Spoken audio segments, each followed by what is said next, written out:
Alright, this heater control valve is 51 years old, and I was able to locate a original Chrysler new old stock heater control valve. And on this particular truck you have 1/2 inch coming in and 5/8 going out. As you can see, there are different sizes, and on this heater control valve you'll see there's an arrow here that marks the flow goes this way.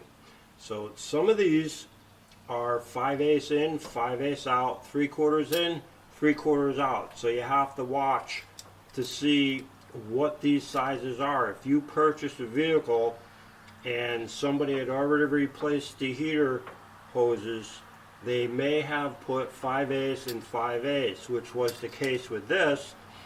There was 5/8 hose on here, and then it was over clamped, obviously to fit on the 1/2 inch. And when I took it apart, I found out that when I was doing the water pump job, it was actually 1/2 inch, not 5/8. But I was able to locate this one. You can buy aftermarket ones. Currently the price for an aftermarket one is between $27 and $47.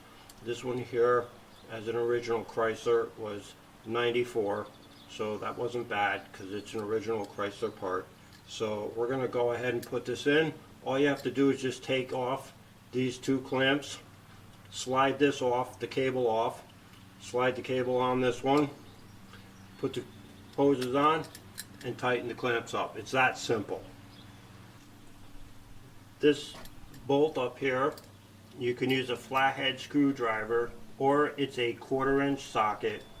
For my hose clamps are actually 8mm, so you can use, again, a flathead screwdriver or an 8mm socket. Alright, loosen the clamps.